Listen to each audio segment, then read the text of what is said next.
We're live.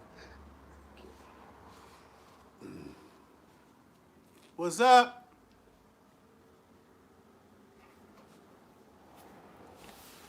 They'll start coming on. Let me go get it for you.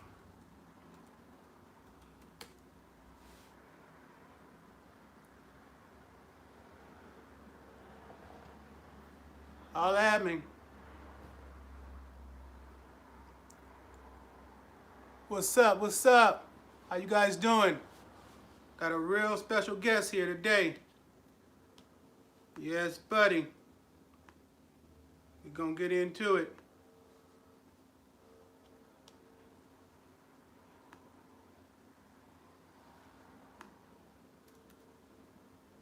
I'm gonna go send it to you real quick, okay? Okay, thanks. What's happening with it? Everybody cool? That's the link. Send them that link right there. Go press it, send them that link. Can you guys hear me cool? Let me know if everybody could hear cool. Yes, Daily Fire, baby. Can you guys hear me cool? Let me know. What's up? What's the sound like? It's all good? Cool. Gonna let the room fill up a little bit.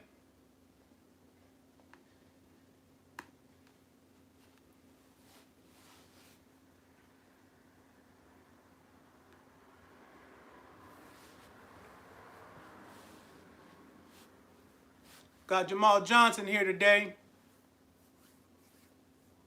About to get into it. It's the father of Dr. Umar Johnson.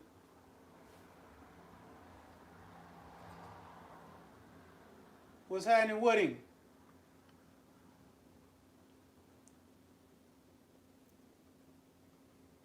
Yeah, don't forget to put some likes while you guys is coming in. Like as you coming in. Like and share. I think this is going to be real good conversation we're going to have today. Like and share.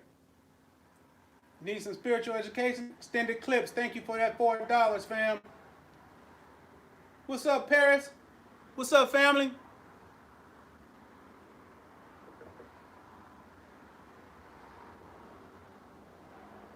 I'm good to hear that whiskey, the Don. Value yourself as a man helps you. That's good.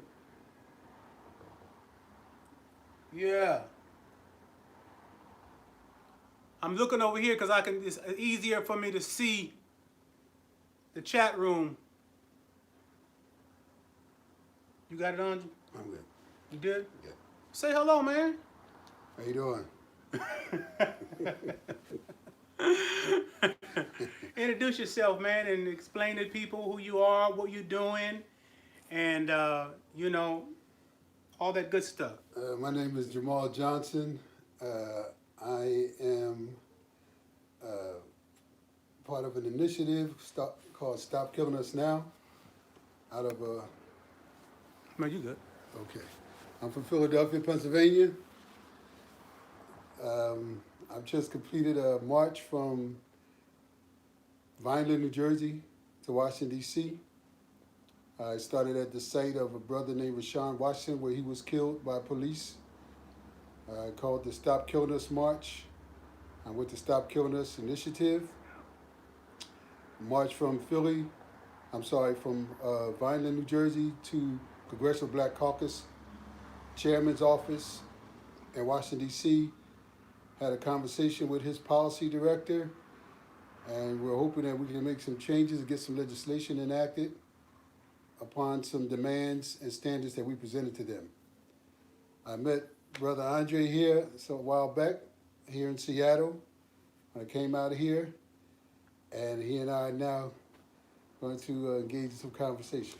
They might not understand that walk that you did. They just only heard this. Let them know what that took, man, and how long it took, and the amount of miles that you guys put down for this cause. I mean, that is what, people really need to hear that. Okay, this is the second time that we completed this. Um, it started last year in Philadelphia. This year it started in Vineland. It started in Philadelphia at the site where a young man named David Jones was shot in the back by police officers. Now, the initiative to Stop Killing Us is about police brutality and community violence. We're trying to bring some attention and seek some solutions to how to curtail, if not eliminate, both. The march itself this year took approximately, started out on the 4th, ended on the 28th. It was about 200 plus miles. Whew. It's kind of like a self initiative on my 200 part. plus miles. Yeah, 200 plus miles. And you walked that? Yes, sir. Every step, except for 3 miles. The police took me off the interstate. I was taken off the interstate for 3 miles because evidently it was illegal for me to walk there, and I didn't know it at the time coming through New Jersey. Other than that, every other mile, every yard, every foot was done on feet. Wow. That's commitment, man. We're just trying to do something about this situation. Hopefully this small little part can be part of a whole to try to solve these problems of the police brutality and community violence in our communities. Yeah. That's love. Thanks, man. Yeah, that's big. I love it. Jamal came all the way from Philly to kick it with us today. We was having a real deep conversation a minute ago, and I told him that maybe this is a good topic that we could talk about on live. And one of the things we were talking about was how people have allowed what they felt that has been done to us as a people, make them spew certain hate and carry that, right? So tell me your perspective on that, and then I can get into what I was talking to you about. Well, my perspective is, and I'm hoping that I'm relaying it properly because I think sometimes I'm being misunderstood. Mm-hmm. And it may be a generational thing. Right. Could possibly be a generational thing. Because I've had this conversation with someone else and I got some of the same feedback. So maybe it's me. But my point is this. I am trying to understand and comprehend the violence that goes on in our communities today. And when I look at the quote-unquote young people and their appreciation for our ancestors and our history and their anger because of it, I'm not really comprehending it as they explain it to me. To put it simply, if we truly feel the pain of our ancestors and what they've gone through, how could we result in what we are today? Because they as a whole had to collectively come together to get out of bondage, to make it over the Middle Passage, to come out of slavery, and then to rise up. I see the opposite happening with our children and our condition in our communities. So I guess I'm just not comprehending how that comes out to show self-love, appreciation, and respect and self-respect to one another, as it's been explained to me as to why the youth today are angry or why they carry the burden of memory that produces the anger that they show because of what has happened in the past. I don't grasp it because I feel that if we were that angry about the way our ancestors were treated, and if we carry that in ourselves through intergenerational trauma, then I would think that we would want to be the best that we can be instead of showing the worst that we are in the present day. So my rebuttal to that was that that anger or that trauma over that period of time. I was telling them how I had a doctor, a PhD. Her name is Dr. Andrasic, and she goes all over the world, and she talks about that trauma in our DNA being passed down through our bodies and how we're born with that trauma in our DNA. And my argument is just because, an individual might not know how to go about using all that trauma and that pain in a constructive manner does not make the anger invalid. The anger is still valid to me, even though they might not know how to use that anger, right? Because there was some Jamal had alluded to how some Jews, when they went through what they went through, how they took that and and begin to utilize whatever they went through and come together and build a nation for themselves practically and become very successful people. I agreed with that, but I was telling him that it was still that same anger that drove that to me. It was still that same trauma that drove that. They might have known or had the capacity on how to move on that, you know what I'm saying, instead of being destructive, because that trauma can play out in many ways in a person's life. It could destroy you, or you could use that to fuel a future for yourself, right? But just because somebody don't know how to fuel a future for themselves does not make the anger or the trauma itself not valid. And I want to reiterate, I was not negating that. Mm-hmm. I was not negating the fact that people may have had or do have that trauma in them. My problem is, and like I said, this may be intergenerational as far as I'm concerned, but from where I come from and how I grew up, I need to say I'm 61 years old. So I come up through the 50s through now. And when I look at our children today and this new conscious awareness of who they are and where they come from, and the anger that results from that because of what they know now, I still don't see it exhibiting itself positively as it comes towards one another. Okay, we may have the information, but I don't see the representation of respect to women, children, one another. I see the black community violence increasing, especially in neighborhoods like Chicago, Philly, New York, LA. We're still killing one another. Even though I'm out there to fight against the decimation of our people by the police, I'm also saying we need to be held accountable for our own destruction, our own communities. So we're using this anger as a result of what we have learned about our past, and we're using this, and we don't know how to use that anger, or those who are leading, those of us who are now aware of where we've come from. If it results in us still hurting one another, I just don't see the advantage in it. I don't see the advantage in it. Somewhere something is lacking, whether it be leadership or whether it just be the information itself. But somewhere something is lacking, and we have to bring that, harness it, and improve our condition. Because if we're not improving our own condition, and we're complaining about those outside of us who are doing to us what we are also doing to ourselves. Mm-hmm. But what do you think about the condition of what our people was brought here under? As if, that doesn't have,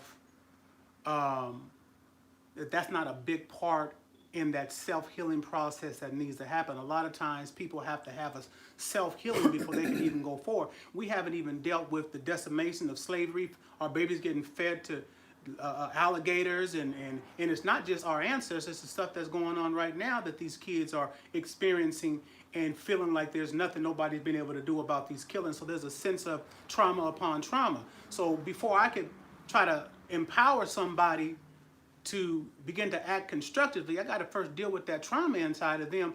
A lot of people are acting destructively because they're in pain and because there's nobody that's dealt with that personal trauma. So through these daily fires, I try to reach that person and give them an outside of themselves, because a lot of people be trapped inside of themselves.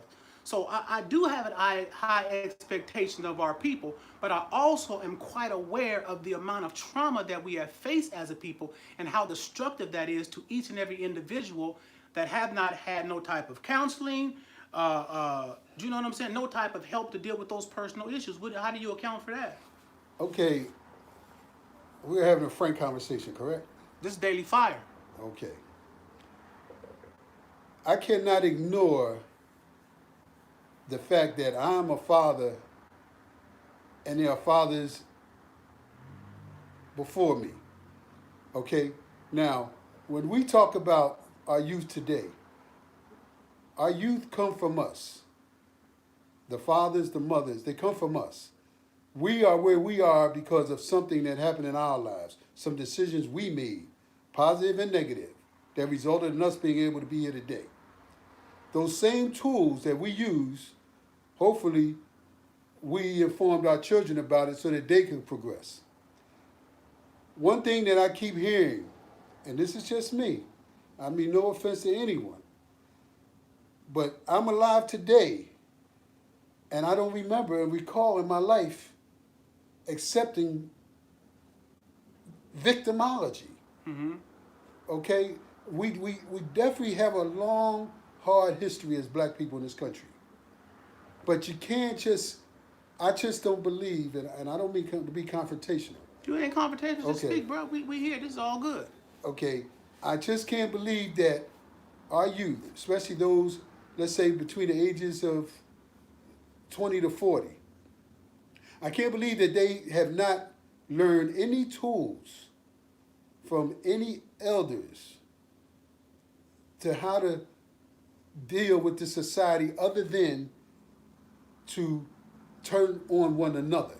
And I'll use this as an example for me and those that my age.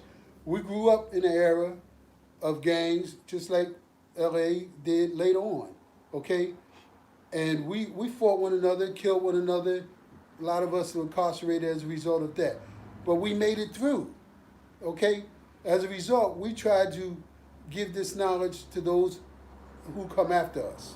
Some took it, some said no. Sure, the crack era had a lot to do with this. The crack era had a decimating effect upon our community.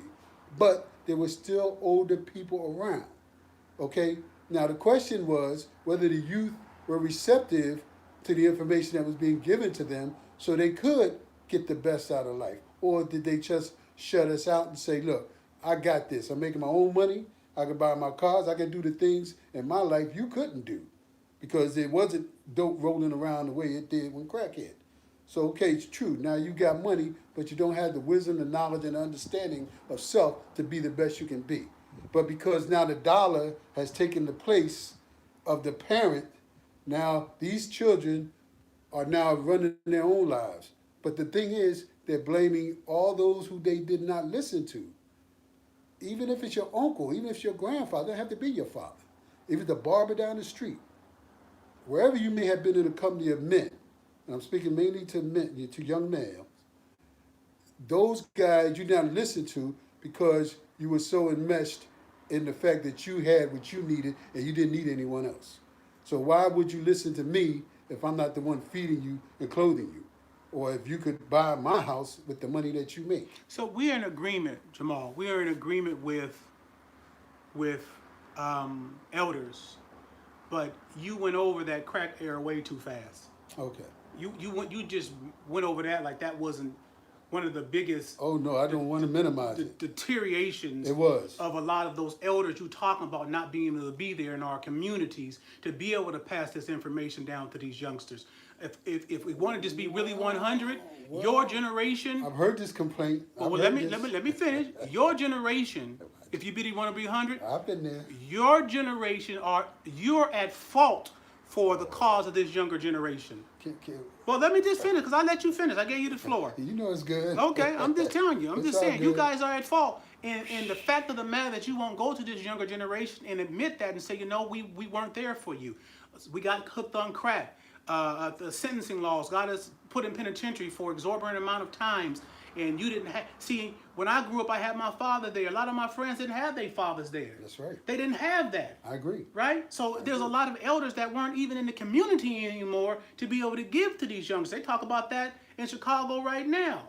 About there was no headship, no leadership around. So the kids were practically raising themselves without the information. So somebody got to take some type of accountability. And that generation, I'm 50, you 61, but that generation needs to take some type of accountability to first go to these youngsters because these youngsters ain't stupid. Because these youngsters are saying, yeah, when we tried to holler at you guys was on the pipe. When we tried to holler at y'all, you guys was in prison. Oh, Okay, go ahead. okay. Let me get up on that. Come on. First of all, I cannot disavow some of us were cracked out. I know people who were cracked out. But there were also many of us who learned how to get out. Okay? Now, the sad reality of this is the system did what it had to do to continue to disintegrate the nuclear family, starting with making sure it got rid of us. Crack came into our communities. This is true. People partook of crack. This is true. But to sit here, and believe me, I've had this hurled at me many times about my generation lacking. If we did lack, and I won't speak for me because I personally, I know I was not one lacking in that area. I never got on crack. I've been working all my life, and I provided for my children. But I know there are many who didn't. And God knows I do not take anything away from those children who did not have that parent in the house that should have been there. But to make a blanket indictment upon all black men my age, to insinuate that at least 50+% of us was on crack, I'm sorry, I cannot accept that. Well, I'm not making a blanket. What I'm making is an era indictment. There are eras. There used to be an era of heroin that decimated. There was an era of crack. There was an era of great gang activity. There was an era of pimping.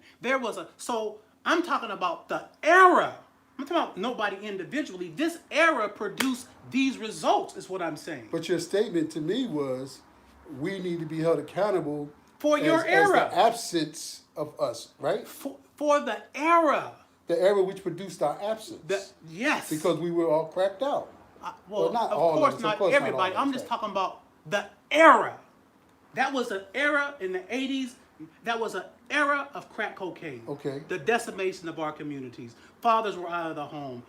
Sentencing laws were made. All of these things. Which we know was strategically done in our communities. It was. It was strategically done. It was And not I'm not- something and I'm that totally- we personally took it upon ourselves to say we would destroy our own community. No, I got it. And then after that, my community didn't do nothing after that.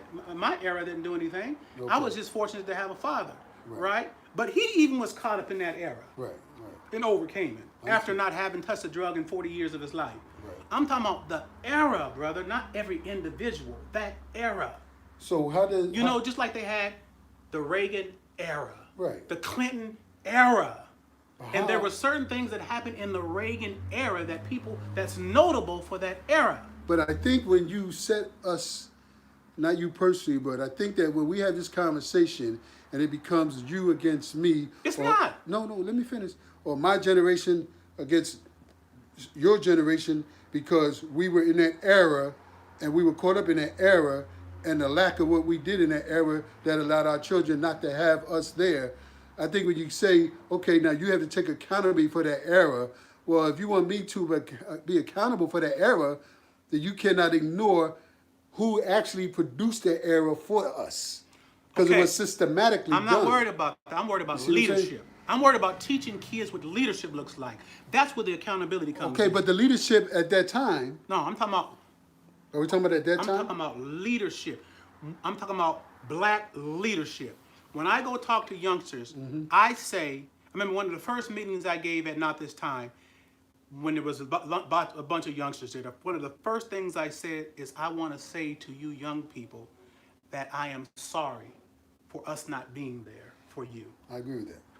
First thing I said, because that's leadership. You know what I'm saying? Because a lot of those kids are in situations right now that are wondering what the hell happened. So at least if I can come and give leadership and say, I'm sorry that this era, we weren't there. Regardless of what happened in it, I don't want to keep passing the buck. I want to bring some leadership and take some accountability so that I can show youngsters what that looks like. As far as accountability and leadership. I see nothing wrong with that. I agree with you. Yeah, that's what I'm talking about. I agree with you totally with that. Yeah. And I think that we do have something to apologize to young people for, But I think that at the same time, they need to be made aware that this was not something of our making and our intention. We did not mean to hurt our community. We did not mean to leave our families. We did not mean to leave our children. Yeah. You know, things happen, and that's the result of that. But no, I would never think that it's right for us, just because we're older, not to humble ourselves and tell our children we're sorry. I don't want to pass the buck. Yeah, you're Because right. you pass the buck, we can be in that space for 1,000 years. I agree with you. I want to stop it right here and say, you know what? I'm sorry. Right. I Now agree let's with try that. to start building something Right. up. That's what I'm talking about, because that's leadership. I agree with that. Because everybody wants to keep doing all this. I don't want to try to explain to them, because then it diminishes my sorry to them. You know what I'm Because saying? it looks like you're trying to pass the buck to somebody else. Exactly. Instead of giving them a full Exactly. I mean, appreciation you of deserve your all apology. this. Right, That's what I'm right, talking about. right. Yeah. I agree Okay, with well, that. I that's agree what with that. Okay, yeah, but that's what I was saying. Yeah. So what else, bro? What else on your mind? Well, well, the other thing is that as it pertains to the violence in our communities, we still have to come to the accountability of youth and what they're doing. Yeah, Okay? absolutely. Even after our apology, they have to be held accountable for how they are treating one another and our women and our children in our communities. But didn't we just teach that? The moment we showed them what leadership was by saying, you know what, I'm sorry for this. That's the beginning of showing them what that looks like. So that they can say, you know what, I'm wrong about what we've been doing too. Okay, if they've accepted that. But they got to know what it looks like first. I agree. And that's our responsibility. But we should have an expectation from them just as they should The have of us. expectation is by what we do, not what we say. No, I'm saying So once we come and begin to build a new platform, I'm sorry about this, and this. You guys deserve more. However we got there, we are men that we want to take accountability for this error and what has happened to you as children, right? Then that's a healing process that takes place. Then we build relationships enough so we can speak into their lives. Right. Because they ain't gonna let us speak into their life until that happens. They're gonna shut us down because they're dealing with that pain. And when you have that pain, you ain't hearing nothing and nobody. You want to hear nothing nobody gotta say. Right? So now we begin to show what that looks like and how powerful it is to say, you know, I'm wrong about this. That's teaching them that they can also say, you know, we're wrong about that. But if we don't show that to them, if we don't show them what that looks like, they'll never get it. I agree. I apologize to my children more than once. Yeah, they'll never for get it. Things, yeah. Yeah, I mean, so I that's agree what I'm with that. saying. And I don't think that there's a macho element involved At all. at all. It's when it comes to leadership. that. That's right. It's leadership. I agree with that. Yeah, we got to teach our kids what leadership looks like because everybody is following one another. And I think that on the flip side of that, we also have to teach our children what humility looks like.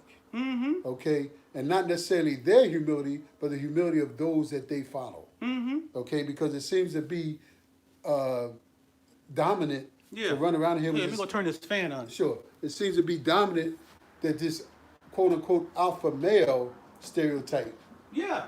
Yeah, go ahead. is out in this community. And I think that one thing about being an alpha male is also being able to recognize and announce your own shortfalls. And humility is something I think that the alpha male is lacking. Yeah. At least as they call themselves to be alpha male. Good morning. Yes, sir. I think that's lacking. Mm-hmm. And I think a lot of humility in our communities would probably minimize some of the violence that we put upon one another by saying I'm sorry. Yeah. You know what I mean? Ain't no question. Right. That's big. I agree. That's huge. You know, when I walked through Baltimore, or I marched through Baltimore a few weeks ago, I was checking out everybody, you know, just in the communities and seeing how they were interacting with each other. And I noticed how everyone was, not everyone, but most of the people were angry. You know, you could just see it in their face. You could see it in the way they interacted with one another. It was just anger. It was almost as though you expected a fight to happen. Yeah. Even though a fight didn't happen, you saw that. But what you did not see, or what I did not see in all my travel through Baltimore, even through D.C., you rarely saw black people being nice and friendly and kind to each other. You know, and I walk sometimes, even on Sundays when everybody's come from church, you know. Oh, why do you think that is? I just, What's your assessment of that? I truly believe I truly believe that we have not put enough emphasis in our communities, even in our own families, about humility. I think we lack humility. We lack the ability to say before the other one does that I might have been wrong or I might have made a mistake. You know, I think we truly lack that. Whether we be a child or an So adult. don't you think the root of that is fear? Fear. The root, fear. Because that sounds like somebody that's real insecure, and the root of insecurity is fear. I definitely think it's insecurity, so I guess you're right, it is fear. Because I Fear. definitely believe insecurity, number one. But the root of it is fear. Okay. Fear being taken advantage of. Fear looking Right, small. right, Fear. right, You know what I'm saying? Right, you're right. Fear. Exactly right. And fear is something that's living. It can enter you. Fear has torment. So a lot of our people are tormented inside of themselves. So what I try to do is, as we continue to talk about these issues that we have, I want to talk about the solutions. The only way we can talk about the solutions is to find the roots. The root of the matter. Because if we just keep cutting off branches, we'll never fix the problem, because the branches will grow right back. I agree. So I want to deal with the root and the solution of situations. Because one thing we know as a people is that we're good at talking about the problems. Oh, ain't nobody better than us, buddy. You got that right. Ain't nobody better than us talking about the problem. Nobody. Right. So I need to talk about solutions. When I go into these meetings, I see a lot of people, they want to come and talk about all the problems here, all the problems there. But then when you say, well, what are you going to do about that? They ain't got no answers. Okay, you got the problem. Now what are you going to do about it? And they say, I don't know. I don't know. That's right. You see? So, okay, then it's our job and position to show through the work what somebody could do about it. That's why you're working. Right. That's why I'm working. That's why That's right. other brothers and sisters around the country is working to show how we can impact change in our community, our families, and our lives. Well, I wanted to be understood that one of the goals in the march from Vineland, New Jersey to Washington, D.C., and to the Congressional Black Caucus specifically, and to the Department of Justice last year, was so that I and those who marched with me could present to the Congressional Black Caucus a set of standards and demands that we felt needed to be at least looked upon and considered to be enacted for better policing in our communities. But what That have is a they done solution. before, though? What have the Congressional Black Congressional Black done? Caucus has started an accountability group, okay, a police accountability group, and they've had some forums. They haven't actually done anything since 2016. No work. No real work. And when I spoke to the representative of the chairman of the Congressional Black Caucus, I let him know that. And the fact that, now he did tell me that there's other things that they have done. And I've said to him, well, it's not showing on your webpage. It's not showing on the internet, so how do we know that you're doing these things? And he told me, well, we're going to have to upgrade the information. Well, my problem is this. Even without the information on the internet, the communities are not saying that you've been here. Right. The communities are not saying we see that the Congressional Black Caucus representatives have come down and actually put their feet to the street On the to streets. help our situation. So that's why I it's don't even all work just- well. I don't yeah, even work. so It's it's going all to take the- grassroots organizing. That's right.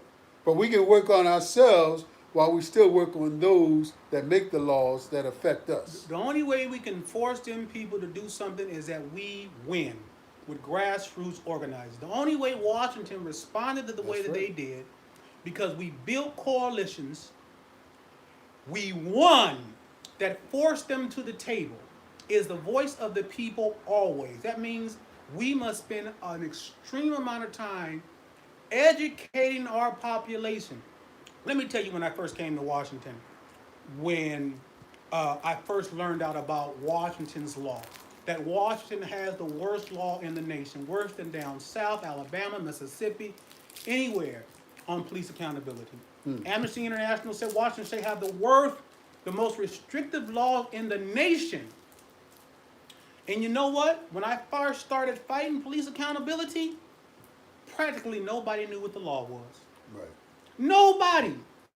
But when we started having forums of education weekly and started educating the population about what it says exactly in the paperwork, in the law, and when people was able to see, do you mean this law says that in order for us to hold a police officer accountable, we had to prove that he had malice? Well, what's malice? That means you got to prove what he was thinking in his mind, which is impossible. So now we see why an officer can shoot somebody, and it looks obvious, shot him in the back, unarmed, and he still gets off. Because in the law it says you got to prove whether the guy had malice, which is an impossible thing to prove. So once you start educating people about what the letter of that law says, then they get upset.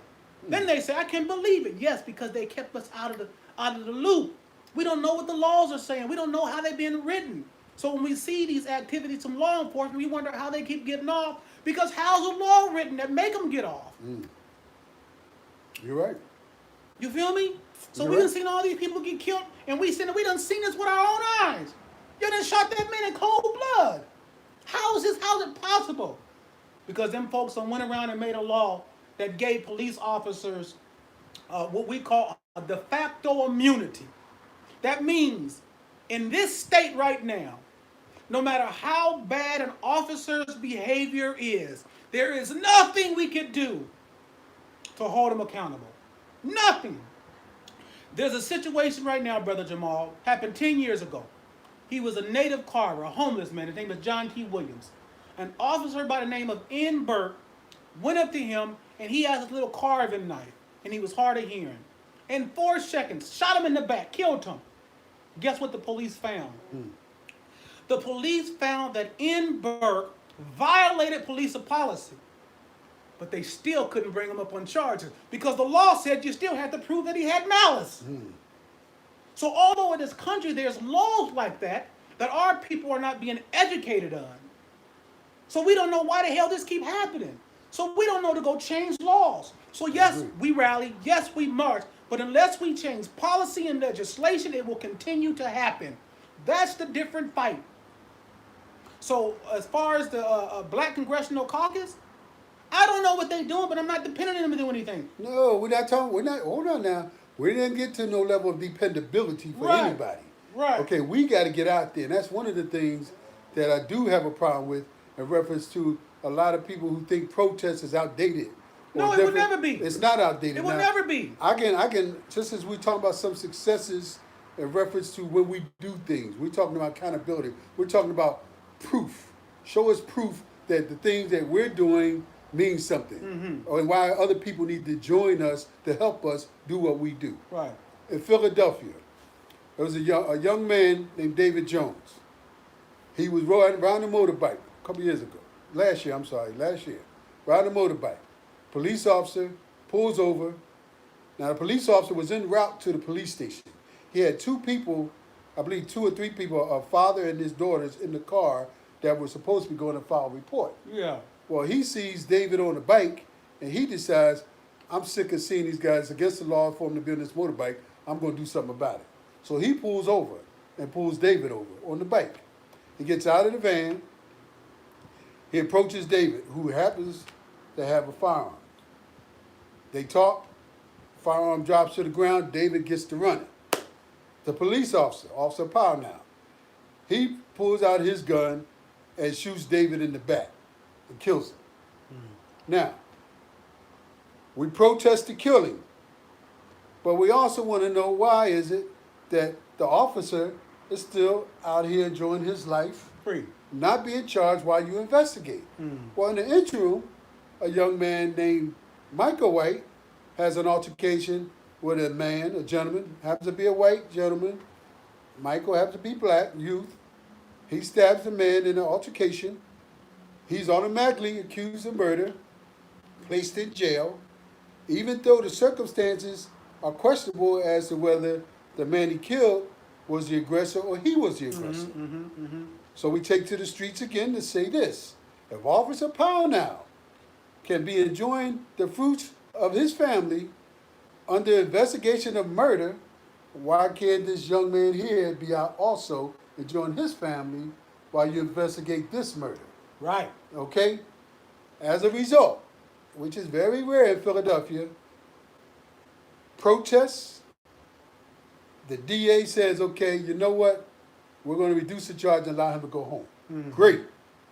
Last week, Officer Pownall has been indicted for murder. For murder. Now, everyone who says you're walking all in miles, you're talking about stop killing us, you're talking about we need to do, this is what we're talking about. It matters. It has an effect. This is the first time a police officer has been charged upon shooting a civilian in Philadelphia in 20 years. Mm-hmm. 20 years. Bravo. Now, what's our next goal? We don't stop there. Now we have to get him convicted. Mm-hmm. Mm-hmm. We have to get him convicted of the murder of David Jones. Right. The same thing here in Seattle with Charlene Lyles. Right. Okay? Her father had an autopsy, and he had it publicized about the autopsy. She was shot 7 times. Yeah. 3 of them were in her back, Yeah. in front of her children. Now, I come out here before, after that had happened, I met her father, and I told him, when I do my march, it's in memory of Charlene Lyles also. Mm-hmm. Mm-hmm. Mm-hmm. Tawanda Jones, Baltimore. When I did my march, we stopped there to see Tawanda. Every Wednesday, you could go on Facebook, look up Tawanda Jones. She is on the corner in Baltimore every Wednesday at 6 o'clock speaking out against the police officers who killed her brother Tyrone West. They offered to pay her off. She said, no, I want justice. Justice means those police officers taken off the street and convicted. Now, back to Philadelphia, the same officer that killed David Jones shot and paralyzed another young man in Philadelphia. Mm-hmm. So this is the second one he shot, killed one, paralyzed one. And now he's finally being charged and hopefully convicted. This is the proof of the pudding of the work that we do. But we need people to do it with us. So ultimately, what I'm saying and what other people are saying is we can't be a one-trick pony. No, sir. We have to come at, the system has tentacles of how they operate. We as well have to have tentacles in our operations. I agree. We got to do legislation and policy. We got to do marching. We got to do political engagement, initiatives, education. Right. We need all the, you know what I'm saying? The tentacles we can to work at this problem. And we have to can't come be a together. Yes, we do. We have to come together. We can't be separate. We can't only be of ourselves and those who follow us. Only those who believe what I believe, that's who I work with. Yeah. No. Right. This affects all of us. Yeah. Young, old, I agree. don't care who you are. I agree 100%. We have to work together. I agree. I agree. And until we do, and we know who Because they are. work together. Thank you. They will work together to keep us apart. And that's why it's important. I don't care if I'm 60, he's 50, you're 40, she's 30, he's 20. Yeah. We all need to be out there doing something, and we don't all have to do the same thing. Right. Everybody's not meant to be marching 200-something miles. Right. Everybody's not meant to go mentoring or teaching. Right. But there's something all of us can do. Yeah. All of us. Yeah. 8 to 80, we can do something. Yeah. I'm in I total believe agreement. that. I'm in total agreement, bro. You see, you came away from Philly. Yes, sir. I had to know come what and I'm see saying? this, brother. You know what I'm saying? That's right. We're on the lines. Yes, indeed. Yes, on the sir. front, ain't we, baby? And it's nationwide. Ain't no question It about ain't it. about just Philly or Seattle. It's all over This the is place. nationwide. This is going nationwide right now. Well, this is This is a Yeah. nationwide It's a problem. movement. It's not just a Philly problem. No, Or no. a DC problem or a Seattle problem. Yeah. They're shooting us all over this country. That's right. And guess what? That's We're right. killing us all over this country. Yeah, ain't no question about it. No doubt about it. Let me see if we got. You guys got any questions around here? Let me see if I can go through some of these things.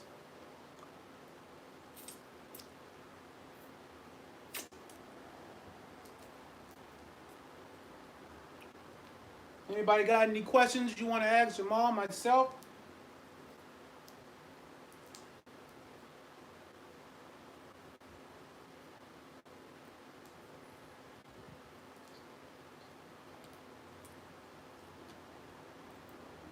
what a lot of these people know that you ain't got to talk a lot about it, but a lot of these people know about your son, Dr. Umar Johnson, and you know, everybody has certain disagreements. I know that it just happens in life, but what's going on with that situation over there? Which way?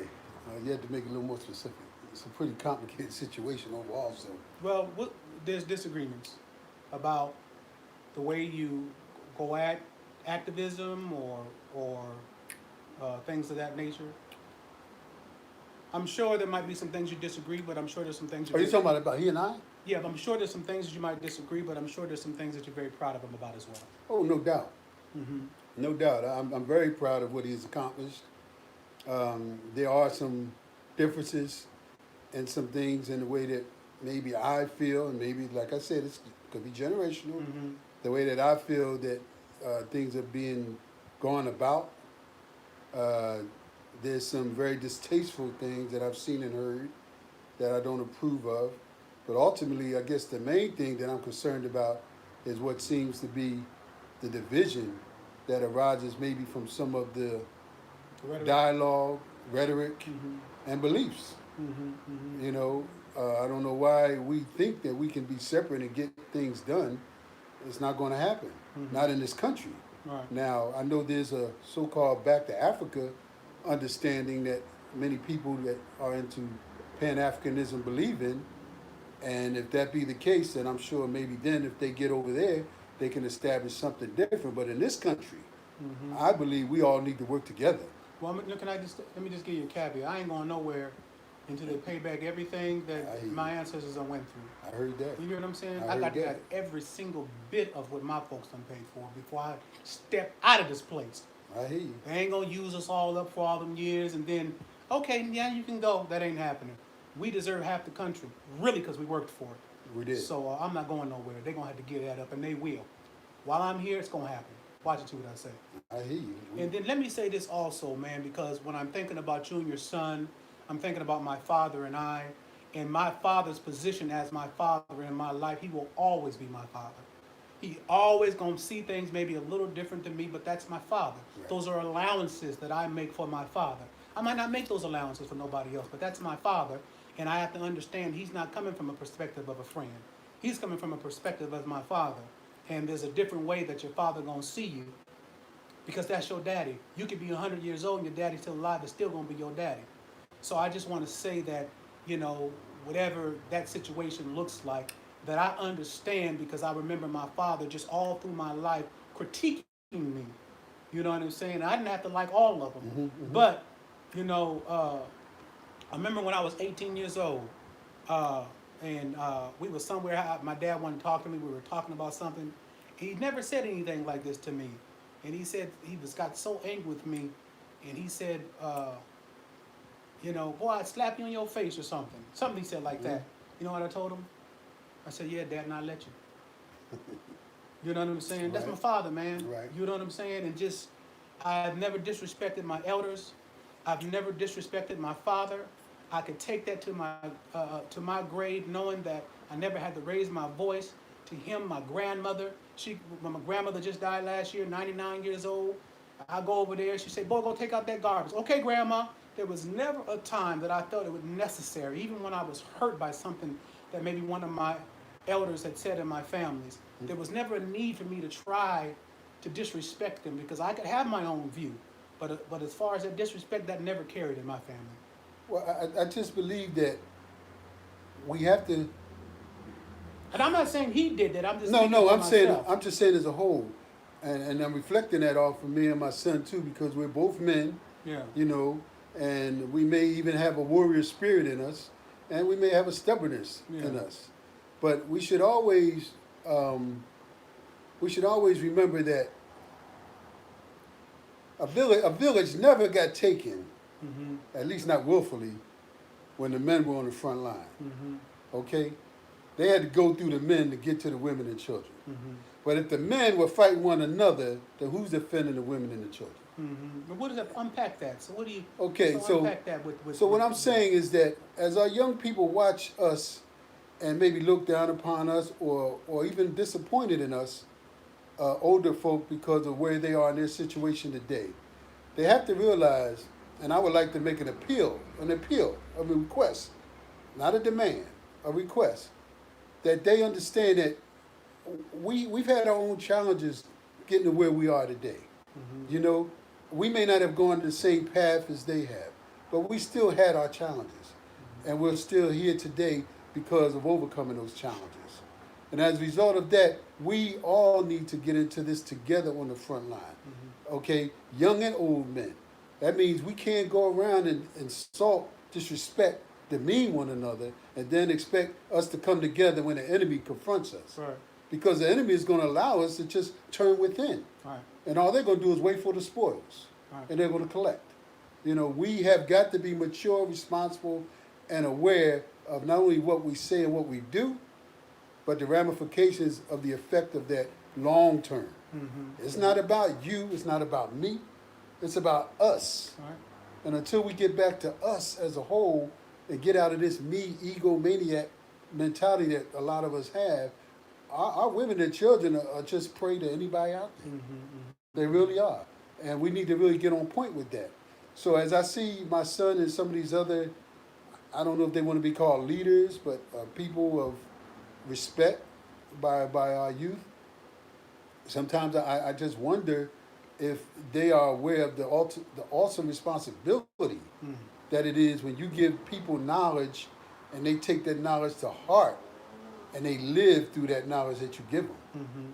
If it's negative, then they may produce negativity. If it's positive, they may produce positivity. But it's adversarial, then guess what? Everybody becomes an adversary. We don't need that. We don't need that. And that doesn't matter who we are, what age we are. But yeah, speaking back to my son, I think he's doing great work in some areas. I think, of course, I'm a father, so I have critiques. We all critique our children. All the time. We're harder on our children than anybody else because we hard on want mine. them to be the best at what they do. Hard on mine. So I'm sure in retrospect, if it was possible, I'm sure that he will be able one day to appreciate the criticism that I give, but know that it's out of love and only love. No hate, no hate, no hate. It's all about love. And if he can spread that to those who follow or listen to him, then to me, that would be the ultimate goal. See, you know, one thing I realized is that I had a conversation one time with my aunt because there was a situation that was going on and with her and my uncle. And I explained to her, I says, you know, your father wasn't around you. You had your mom around you, and you have a matriarch system around you, right? And because of that matriarch system around you, you don't know how to respond to the normalcy of a patriarch's mindset or thought process, right? It becomes devalued in your life because all you've ever seen around you was the matriarch. So you don't give a lot of credence to the patriarch voice in your life, right? And you probably never even realize it because this that you've been around has been normal to you. Exactly. You know what I'm saying? So it's the same thing when I talk to young folks that have that maverick spirit, right? That spirit of I could do everything alone. I don't need a man. And I've said it in some of my daily fires, white men have been very successful at feeding us that lie because when they go get their education, they study their forefathers. When they go to Harvard, Yale, Cambridge, Oxford, they study the great minds of their forefathers. And there's a adulation and a respect level for their forefathers. And yet our young men can't even respect their own fathers, much less their forefathers. So then it becomes this maverick spirit inside the black man that he don't need nobody, thinking he's an island unto himself. And when you're out there by yourself, you're going to be destroyed because the system of white supremacy is a system of connectivity, of unity, right? So a lot of times young black men fall into that because what's normal, that criticism is a normal process. Yes, sir. It's not abnormal. That's right. Right? That's But right. if you're only familiar with the matriarch voice, you will begin to think that something that is quite normal from a patriarch is abnormal, and then you have a reaction to that that's abnormal.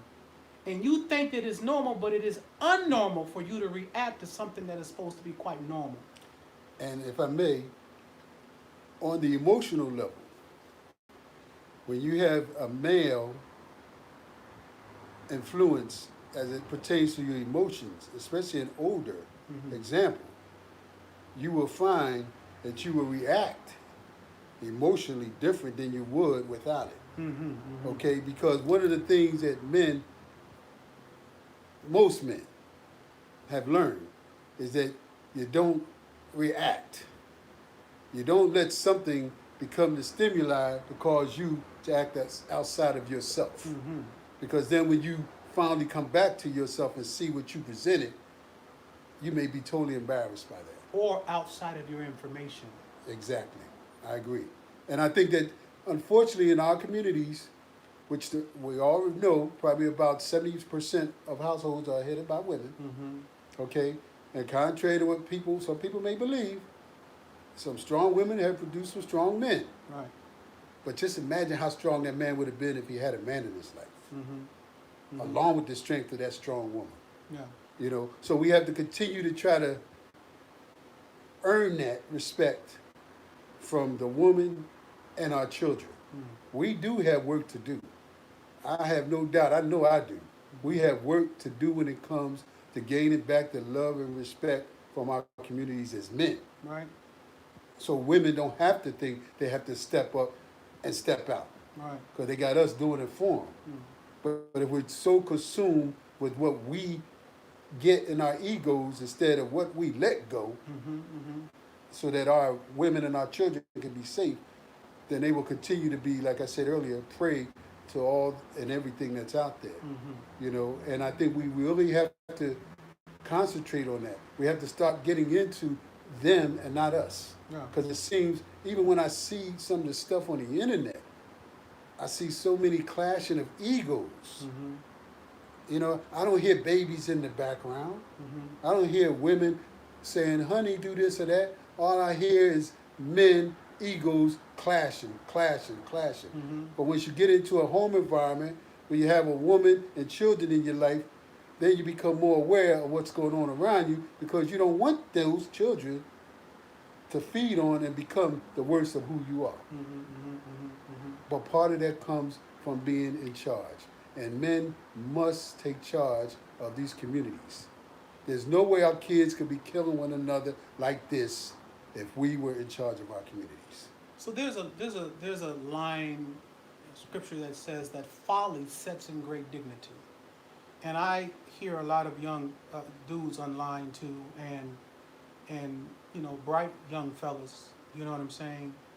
But that's what I said earlier, when you respond up outside of your information, it denigrates the information that you've delivered. No doubt about it. And then it makes it so much accessible for the real adversary to understand where your weaknesses are, right? Yes. Oh, yes. So one of the greatest weaknesses of black men in general is their emotions, right?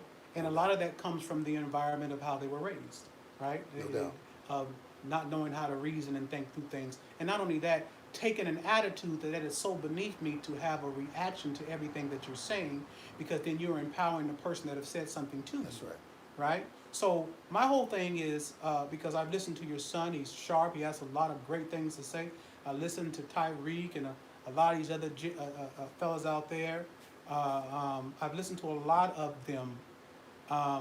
And still, when I think about the real enemy, I ultimately understand that if within your community, individuals that are not your real enemy can make you react like that, you're not qualified to be on the scale of those real enemies. You're not qualified, because they will devour you. You know what I'm saying? So because I'm so, I'm concerned about, because I did a video about Tyreek, when Tyreek and your son was going at it, and just out of respect for each of both of their geniuses, to trying to convey to them that whether you think you're a leader or not, people that are listening to you think you are a leader, right? And so because of that, I need to address both of you gentlemen about you reacting and how small that is in front of the eyes of the enemy, and that it is unexcusable to me as a black man, because I expect more from you as a black man, right? And not to allow yourself to be so accessible to the real enemy that if you are intimidated by somebody calling you out of your name or saying this to you, that real enemy, look at Obama. You can say what you want to say about him, but he drives him crazy because he will not allow them make him the angry black man. He won't allow them. And he keeps his head kind of up like he's above it, of it all, and they can't stand him. But Obama won't let him outplay him. That's right. You can despise his politics, you can believe he didn't do nothing, but as far as the characteristics of the man about this system is concerned, boy, he got him in their back pocket. And I got this system in my back pocket because I will not allow this system to react to me because I think that I'm greater than this system. And most black people who are the first man are greater than the system also. You just got to take on the characteristics of who you were before this system poisoned you with their culture and your reaction to everything, and not your response as the first man and the leader. So that's my only concern about individuals out there speaking for our people that can be easily penetrated because they get emotional. Well, see, the other part of the coin is this. When you negate or minimize your past, you've already bastardized your future. That's what I believe. Because we all are on the shoulders of those who came before us. Absolutely. So when you start analyzing those before you in a negative light, when you start speaking about them in a negative light, now we're not saying that they were perfect. We're not saying they did everything right.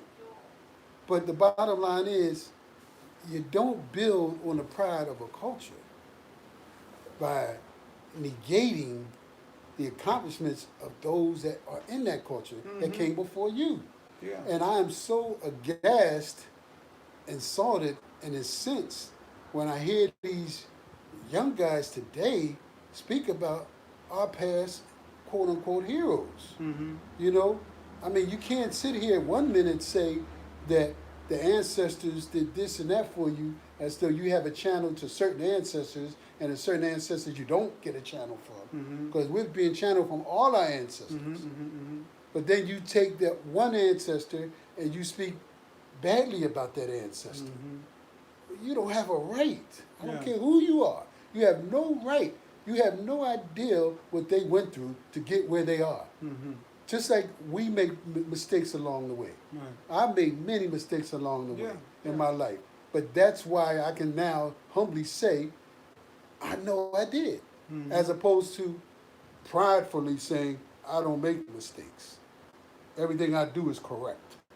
Yeah, I can never Nobody say that. does everything correct. Yeah, I can never say that. Including those that came before us. So any mistakes that were made, I'm sure that they were not made intentionally, and they surely were not meant to hurt us now. So we need to respect our ancestors, honor our ancestors, uplift our ancestors to our children, give them something to be proud of. It saddens me when I talk to a young person and he speaks about Martin Luther King in a negative light. In a negative light. Right. You know, he's a coon and he's this and he's that. Yeah, how can you say that? Yeah, that's problematic. When you speak about Frederick Douglass and what his domestic situation was, and when he negated his accomplishments because of who he decided to marry, hey, you have no clue what this man was thinking about. Right. Or Malcolm X, or any of the other people who have allowed us to be able to breathe the air we breathe better than they breathed it when they were alive. Yeah. That bothers me tremendously. Well, it should bother anyone that if you can give critique and not accept it. Oh, that's even worse. You know what I'm saying?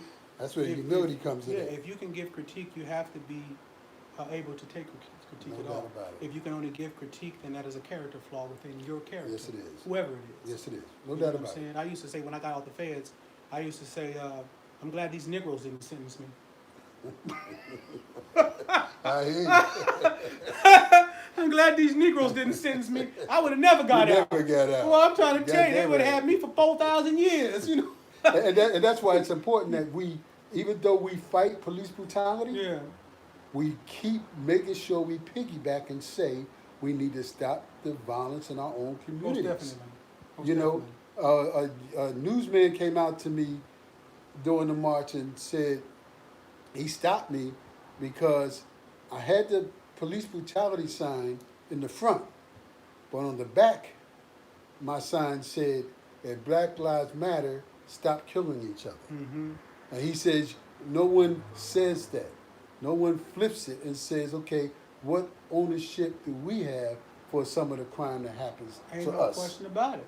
We have to make that just. But if you say that, guess what you become? Oh, I'm You a coon then. I'm Uncle Tom. You a coon. I believe me. I've been called that along my route. People have called me names, and I'm like, okay, you called me that. But Yeah. yet, remember, read the front. Because Yeah. guess what? The front has a back. Right. So this is the back. Yeah. And we need to take accountability for what goes We on in our don't want to communities take no. We too. don't want to take no accountability for nothing. But yet they You want know? they want I some used to, success. I used to talk about. I've said it before. I don't know if one of the Daily Fires or one of them. I said let me talk about this snitching stuff because you guys got this so mixed up. I said, let me tell you something. If you in the streets, you in the game, right? There's a code of ethics in the game. Right. If a square sees you do something and goes to the police, them people the squares, they ain't in your lifestyle. So it's like this. It's like this is how they think. I said, if we had our own country right now, we're gonna have our own police force. We're gonna have our own politicians and everything. They all black, right? So, do you think we just gonna let you go up and go in somebody's house and rape their daughter and kill them? How about that? Oh, you snitching. Mm-hmm. Boy, if you go up there, if we had our own country and you went up there and did that, we're going to kill you. You're not coming out alive. We're going to kill you. If you get out of there, you're going to the death penalty. That's right. So stop acting like you can just do anything you want to do. And there ain't no accountability for your actions. Where you guys get that from? They get it from us because we don't hold each other accountable. Because we watch the woman get shot and say we didn't see it. We watched the child get run over and the car kept going and we didn't see it. We don't see anything. In Philadelphia, there's been so many unsolved murders. So many. Yeah. In black communities. And we know. Now, I'm making a people differential, know. though, Jamal. From the streets, when you in the game, there's a code of ethics. That's just how I go. You are under that code of ethics. I'm talking about civilians and people in the game. If you expecting for a civilian to see you beating up some woman, she live across the street, the woman come out half naked, bloodied all over the place, you done beat her half to death, and you think the civilian ain't gonna call and say a woman is getting killed or whatever she's doing, and then you're gonna get mad at the civilian? Right, for calling. You out of pocket for right. allowing your business to get all like that. That's a civilian over there. I agree with you. That ain't no snitching, Right. you dummy. Right. You out of pocket. Gang recognized game. You feel me? That's right. That's what I'm talking about. I'm gonna get this stuff I got you. corrected because I they got just you. think you can do anything. I got you. You can do anything you want to do. You can do any kind of crime, no matter how evil it is, no matter what it is. You can cut somebody's neck off. You can do anything you want to do out there in front of civilians, and you think that if they go and tell somebody to help, somehow they snitching. They ain't in the game. But you know what? The thing is that really sad about this? Everything that we read and see on TV, in the newspaper, on the internet, so do those we call our enemies. Yeah, And when they see how much we don't value one another, yeah. how in the world do we think we're going to get respected enough Ain't no to question have about value in what we need in our lives to survive? Say that. Especially if it's the people that we're trying to appeal to that we know are pulling the strings. Ain't no question. Ain't no question. They don't look. You think they don't see how many times we kill one another in the streets? Man. What's the first thing someone says to you, especially someone who isn't black, when you talk about police brutality upon black people? Mm-hmm. Well, look how many people died in Chicago last weekend. Yeah, so anything. Why don't y'all do something about your neighborhoods first? You know what I tell them? I said, you're absolutely right. I said, but let me tell you something. Right. This is what I tell them. I said, you're absolutely right about that, but let me tell you something. We're talking about crime and no crime, right? So if somebody's committing a crime, then go arrest them. If somebody's committing a crime, then you said it ain't about black on black. If somebody's committing a crime, whoever it is, Go arrest them for the crime they committed. That's right. Don't But let me tell you something, Mr. Officer. You are supposed to be held to a higher accountability because we didn't sanction the criminal just to go can shoot somebody. We sanction you to have a gun that you can. So because of that, you are held to a higher accountability when you use your weapon. So that's a criminal. So if you want to go do criminal behavior, then you need to be arrested too. That's right. No doubt about it. No doubt about Period. it. And it's happening. Yes. I mean, there used to be light at the end of the tunnel, but things are changing. Do not believe that they are going to do business as usual. Things are changing. Anybody that keeps telling you that nothing's happening with the protests, nothing's happening with the community involvement, nothing's happening with the coalitions, Yes. they're not telling you the truth. That's right. They're not telling you the truth. I'm telling you this now. I went to the funeral of Antoine Rose, brother was shot in Pittsburgh. Mm-hmm. I went to his funeral. Those people were incensed that he got shot in the back. They said, we're going to have some action. In protest, guess what? Police officer got charged. Now, if that had happened 25 years ago, well, you wouldn't even heard about it. Right. Let alone that he even got brought up on charges. No question. No question. Things are changing. Yeah.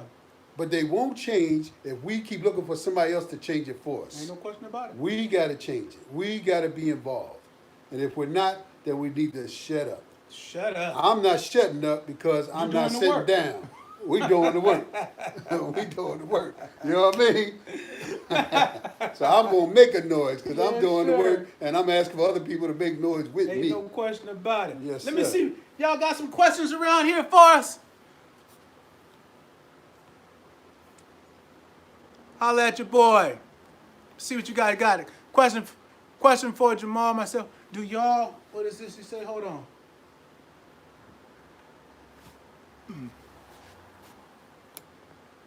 What'd you say? Hold on. Let me get that back. Do y'all have any faults about the way all y'all raise y'all kids that y'all can give to fathers raising young men? Did you hear that? Oh, yeah. Well, for myself, I was a teenage dad. I'm not embarrassed about it anymore. I had my first daughter, I wasn't even out of high school. Okay? Baby making a baby. And believe me, when you don't know what you're doing, you're not going to do it right. That's the bottom line. Nowadays, though, one thing I know that I wish I had, and I would always extend to people, especially when it comes to male children, is get your sons involved in something while they're young. Get them out before the streets get to them. Whether it be the boys club, whether it be the church, if that's all you got, that's what you got. The mosque, get them around men. Get them around men that are doing something productive, and I promise you, 9 out of 10, they will not get into them streets. But we have to do that to our kids, and we have to do it now. And women, those of you who are raising young boys, please, if their fathers want to be involved, let them be involved. If you don't, you will pay for it later. I promise you. Let those men take care of those young men. Let your uncles, your grandfathers, everybody you know that's worth your children being exposed to, let them impart that knowledge to these boys. And you will see the murder rates drop. You will see them less on the corners. And most of all, you'll see them not out here making babies. That's what I would suggest, and I wish it had been suggested to me when I was younger, as a young father. I guess me, because my lifestyle makes me hate all women. Please, I never get to see my kid and it makes me hate all women. My lifestyle was so visible with the movie American Pimp and all that, that, you know, one of my sons growing up seeing that, you know, you know, especially the hip hop culture that we're in, it makes it very, very difficult to try to sway this particular son and not wanting to be slick and not wanting to be a ladies' man and all that kind of stuff. But so what I try to do is try to have so much success over here so that they can't use any failures of mine as an excuse to fail, as an excuse to take a different road. So my success over here, I push hard for so that I can always have something to balance and say, you don't got no excuse to do that because look at this over here. You know what I'm saying? So that's probably been a hard thing, especially with this culture and the influence of easy, fast money and girls and women and all that stuff is addicting. So, so I would be careful with that. My other son graduated from Yale, but that was his work. Great. And you guys know my daughter graduated UCLA last year. Great. But that was their work. I've had other daughters that had other challenges that, a couple of daughters that are married and things of that nature. But, I'm real hard on my kids.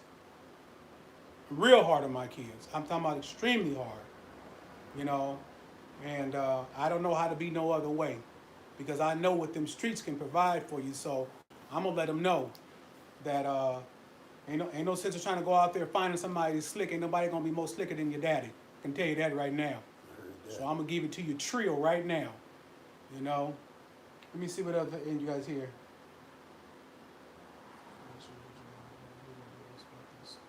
Give me another question. Any other questions?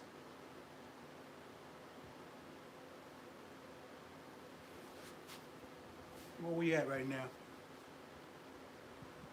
76. Well, we're doing pretty good. Y'all put them likes on in there, y'all. Like this and share it. Bless your boy. You got something else you're thinking about, Jamal? No, not really. It's just that I'm glad I saw you. I'm glad I came out to see you, and I didn't expect to be on here tonight, but I hope that this is productive and that it'll affect somebody in a positive way. I think it will. I really do. I have my own Facebook page. It's Jamal Johnson, SKU. Stop Killing Us. I also had a YouTube, but I shut it down, and when I went to bring it back up, I forgot my password, so I can't bring it back up. You're going to have to write them. Yeah, I think so. I haven't been able to bring it up. But normally I'll put some of the things that we're doing on the YouTube, but I also try to impart information that's going on, especially concerning police brutality and community violence, and groups that are out here trying to do something, like Not This Time, and some of the other groups that are out here trying to do something concerning the different issues that are affecting us in our communities. G-Dub has a question. G-Dub's 13. How do you feel about the state of the black consciousness community now? That's all you, baby. Yeah. Personally, and I'm going to parse what I say here out of respect for my son. Personally, I think the conscious community, as I know it to be, and I've been told that there are different factions of it. I can only speak on the ones that I'm familiar with, which is the Tariq Nasheeds, the Umar Johnsons, Polites, Pharaohs, all these guys. Boyce Watkins. I think they all have a certain skill for a certain part of the conscious community. I think collectively, they could be awesome. I think individually, you're being cheated. That's what I believe. I believe that the skills of those three men together could really be powerful for the conscious community. And I'm speaking about those younger guys. I know they have older members of the conscious community like Phil Valentine and them. I'm not speaking about them. I don't really listen or view their stuff that often. But with the people that I mentioned, I think with Tariq, Boyce and Umar together, if they were, wow, if they all were able to get on the same page and work collectively for the conscious community, I think the conscious community would be awesome. And I think the black community would benefit immensely from their talents. But I think separately, you're being cheated. My take on the conscious community is that, I think brothers' hearts are in the right place and people are seeking for information and for knowledge. Most importantly to me is the actions after the conversation. What work are you doing that impacts our community? At the end of the day, that's how we'll judge any movement. What work are you doing for the community? Not yourself. What can you show that has impacted and uplifted the community in some capacity? That's the most important thing. And if that is your ultimate focus and ultimate purpose, then everybody can get together underneath that veil of empowering and uplift the community. One person might have that way, another person might have this way. But if the objective is somebody else, which is our community and not ourselves, I'm with that. I'm with that with everybody. So, what is the results of all your information? Does your information produce something? What has it produced? Can you show what it has produced? Has it empowered us in any way? Does it have the capacity to defeat white supremacy in any way? Because ultimately, if you're just having conversation with no evidence of the power of your information, then it doesn't help us in no capacity. I definitely agree with that. Yeah.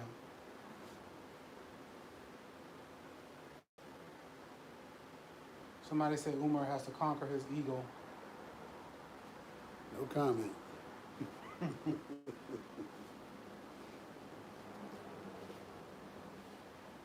How did you instill accountability in your kids?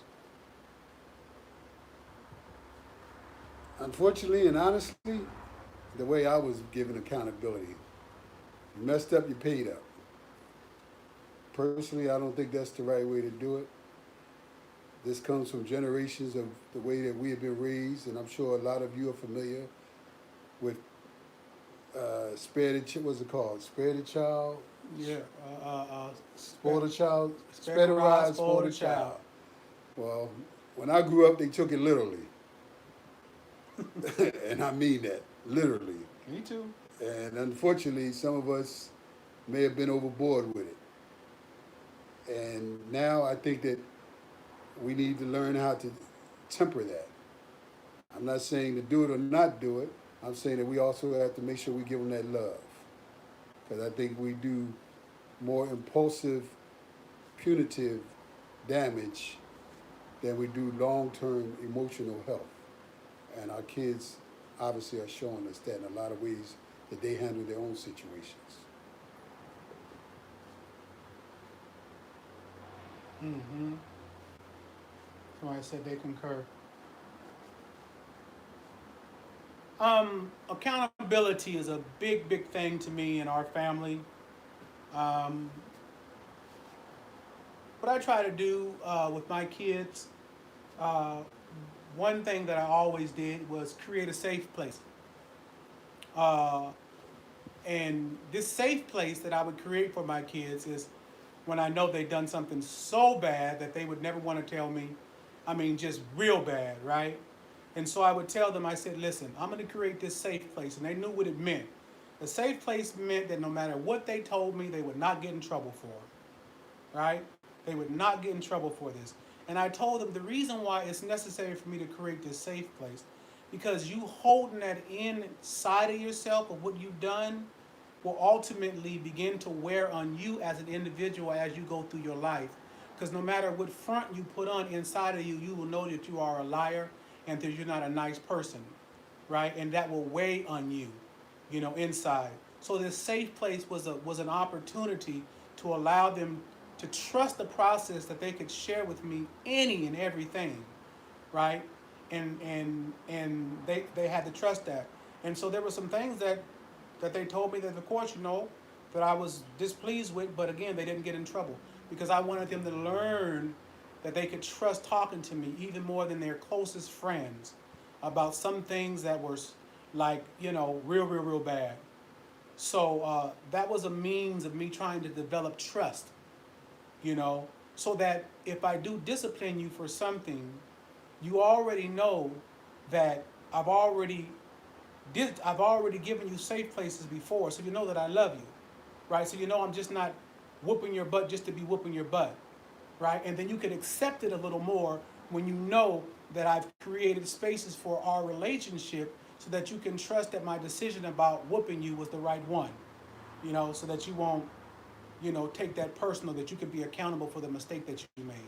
And that's how I teach it. I want you to feel accountable for what you've done and be willing to take whatever that consequence is, because that's character. But that's what I did. Hit that like button. Should religion and conscious community go hand in hand? Many times all I see in conscious community is people debating one another. That's all I see. That's all I see. But I got to remember something. We're talking about younger people than me. So, we all got that spirit in us. When I grew up, as I was growing up, I also did the same thing obviously on a different level because we didn't have the internet. But, we would always get involved with some spirited dialogue. I came up dealing with the Nation of Islam, and there were brothers who were more strident about the nation than I was when I found out about Sunni Islam, and we would go at it. And there were extremes where people actually got so heated that they started fighting over this and that. So, this is not something new. There's nothing new under the sun.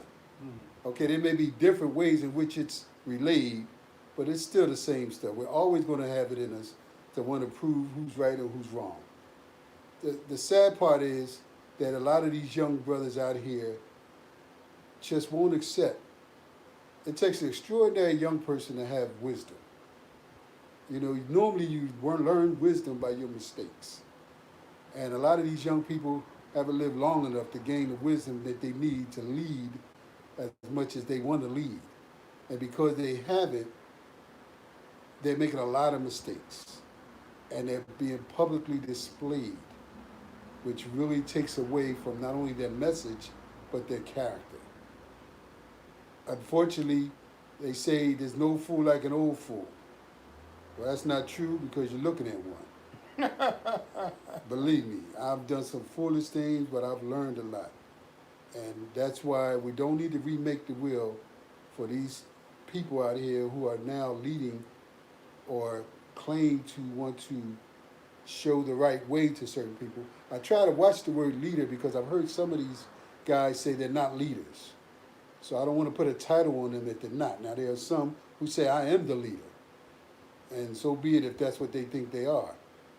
But those who are influential should always remember that everything they do has a cause and effect. You don't ever want to be responsible for something that has a disastrous effect to it. So my feelings about, the conscious movement in the church and all that, I really don't really get involved in that because I'm not trying to reach everybody. I'm just not, because I know that is a plan that won't happen. You guys know I'm interested in the remnant. I'm interested in that remnant of people that have ears to hear and, are ready to move forward. Unfortunately, whenever change comes and all the people don't get it, you know what I'm saying? I believe there's going to be a dividing line. I've said this plenty of times, a great dividing that comes where Moses spoke to it when he said those that are with me can come on this side, and those that are interested in lasciviousness and seeking of pleasure and hedonism and all that, y'all can go do what you want to do. So I'm not here to help everybody, only that remnant, and for you Christians, Jesus said he wasn't even here to help everybody. Jesus said, I'm here to help whosoever will. That ain't everybody. He knows that there was going to be a selective people that will, whosoever will. That's selective. That's not everybody. Whosoever will listen. Whosoever will hear. So I'm just here for that remnant, man. And, it's not a popularity contest for me. If you get it, you get it. If not, then I got to keep it pushing. Sad but true. That's just where I'm at. Other brothers might feel a little differently, but you know, I'm not about to be wrestling with you guys and about twisting your arm to believe in what I'm saying. I'm gonna keep producing this work. If you don't believe me for the works. Believe the work then. About to be wrestling nobody.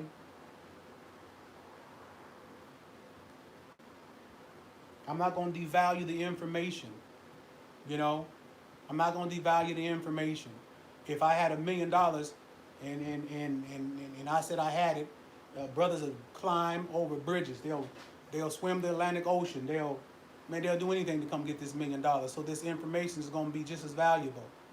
You know, I'm not about to devalue this information. The problem now is that, you know, don't nobody want nothing that ain't worth nothing. Everybody's in the value. Well, this information is more valuable than anything you could ever ask for. And you got to be willing to put the work in if you want it for real. I see that question about religion. About religion. Yeah. You see that one? What it say? Next to the last one. Go ahead, put it in. Oh, go ahead. Because they hear you. Okay, you asked a question here about, do you think black people being separated by different religions is helping or hurting progress? I think first we need to define progress, because I think now with this new mindset about how religion is stunning black people as a whole, because I hear this anti-religious statements coming out now from the conscious community or some members of it in reference to how churches haven't done much for black people. I can't say that's I can't go with or against that. All I'm saying is that speak about a higher being, someone higher than yourself, then I just ask, how come there's such a large absence of humility? When you speak about ancestors, if you want to believe the African culture, when you speak about Christianity, if you speak about Islam, if we claim to believe there's something bigger than us, then whoever that deity or whatever is, there must be some humility in us to accept that. Then how come that humility is not displayed towards one another? I don't see it. I don't see it. You know, if we get on our knees and pray at night or do whatever you do to what you believe, how come you don't come away with humility? How come you don't come away with less antagonism, hostility? Something's not right. So I think when you talk about progress, I think we need to get our heads right, our hearts right, and then I think we'll progress in the right direction. I think some people think they have progressed because they become woke, as they call it. And I have to say, most of the people that tell me they're woke, I tell them, you seem to be asleep. Because if you're so woke, then why are you watching all this devastation going around you and you're not affected by it? All you care about is knowing your history and knowing the enemy. But yet people are dropping about around you like flies. You're not doing a thing about what's going on in your community. There's something wrong with that. Yeah. Some people don't know what to do. But they're not even, some people aren't even seeking to find out. Yeah. They're watching it, but they're not saying to anyone, the next guy, what can we do? I mean, think about it. In a whole neighborhood block, you had all these people there. And not one person on that block is asking another person, what can we do to improve what's going on? They watch the news. They see the guy just got shot on the corner. They see the police tape that's around where the boy just got stabbed. But They nobody's don't feel like they can do nothing, though. See, when I go talk to these kids, they don't feel like they can do nothing. Their thing is, man, ain't nobody gonna stop it. It ain't stopped. That's how they really feel out there. I believe it. Youngsters feel like, man, shoot, we can't do nothing. They gonna keep killing us. That's how they feel. And I think that all those who claim to be conscious or woke, that is your job. That is your job to wake them up to the reality that they can have an effect on their community. Yeah, but they ain't doing that. They're not doing that. They're not doing it. And until they do, we're going to continue to live in the sadness, the devastation, and mired in the death that is just running through our neighborhoods. Tony Davis says a lot of people wasting time trying to say something deep than putting in the work. That's right. Well, Tony, I don't know about that. Who's deep and who's not. No, Seems he to me said like people- everybody's so shallow out here. Yeah, but you know, he said he's trying to be deep and they don't want to put no work Right. in. They're just talking. Oh you. man. You know, I went to the recent KKK rally in D.C. a few weeks ago, and I went to the one in. But you guys had a opposing. We had the opposing rally, Mm-hmm. but then after that rally, I Mhm. went to the rally. Oh, okay. Okay, everybody in that rally didn't go over to the other rally. Oh, okay. Okay, I went over there, but last year we confronted them in Shelbyville, Tennessee. After my march last year, after the Stop Killing Us march last year, and during that march, in this march, I asked for all the black kings, gods, leaders to meet me there. Mm-hmm. Last year, nothing. Last year, nothing. This year, I have to say, they came out. Good. They came out. And by the time the KKK and their little crew got together, there was no more. The max, I think, was maybe 12. 12 to 20. That was it. That came. The KKK. That's it. Mm. They had probably 1,000 law enforcement, Mm. but it was probably just 12 of them. Wow. You see, Yeah. that's what we have to do. Mm-hmm. We have to represent. Yeah. You see, we have to let them know we have respect. We have self-respect, and we're going to squash you like an ant if you come out here talking about how much you hate us and want to put us back in slavery or hang us from a tree. Mm-hmm. All this is about self-respect. Mm-hmm. Mm-hmm. Mm-hmm. When CNN talks to people, they should be talking to white kids that get run over by cars. They should be talking to strong black men that said, yeah, we out here for them. Mm-hmm. They better go back in whatever little hole they came out of. That's part of the whole thing. Hmm. Somebody has some opposition. They said, this guy is a contradiction. He states that millennials need to take accountability for what's happening right now, but won't take ownership of the crack era. I did not say that I refuse to take ownership of the crack era insofar as I am concerned. I can't represent everybody my age during the crack era. If I had been a crackhead, I would sit here and apologize for what I didn't do because I was on crack. Mm-hmm. Now, I have friends and family who were on crack during that time. I was not on crack during that time. So I'm speaking for myself, Mm-hmm. okay? But I do, and I did say that I think just in general, I think men as a whole owe younger people apologies for the fact, for whatever reason, we may not have been present, those of us who weren't. Mm-hmm. That's what I meant to say if it was misunderstood. So somebody said, what can people do to start something up in their community and strengthen it? That's Mr. Polvo. The first thing you can do is go and knock on the neighbor next door, see if he sees what you see, and if you and him see the same thing, then y'all go in to the neighbor next door and ask them, do they see what you see? Now that's 3 of y'all. From then on, you start a community involvement. Mm-hmm. It starts first with getting someone else involved, because you can't do it by yourself. Mm-hmm. Mm-hmm. When y'all sit around, like when somebody gets shot, what's the first thing you see? Everybody runs out to the scene. All the women are crying, and the dudes are in the background because they don't want themselves on the camera anyway. Mm-hmm. So they're in the background, but they watching. But the older people are like, oh my gosh, oh my gosh. And my thing is, there's a community. The community is right there. That's the ideal moment for somebody to step out and say, you see this? What are we going to do about this? Mm-hmm. Not cry about it. What are we going to do about it? Mm-hmm. But instead, we all sit there, watch it, and then disperse and go right back to our little humble homes.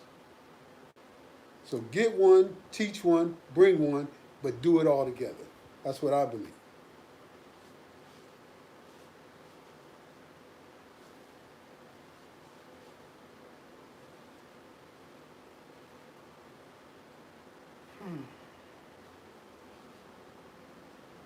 Which conscious figure leader did you guys admire growing up? My father, that's it.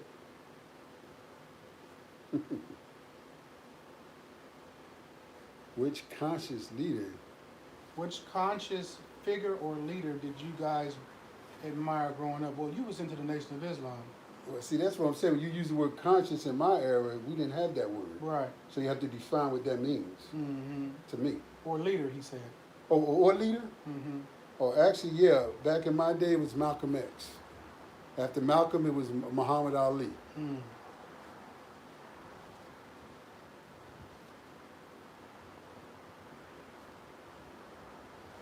And Muhammad Ali used to be in Philly all the time, so.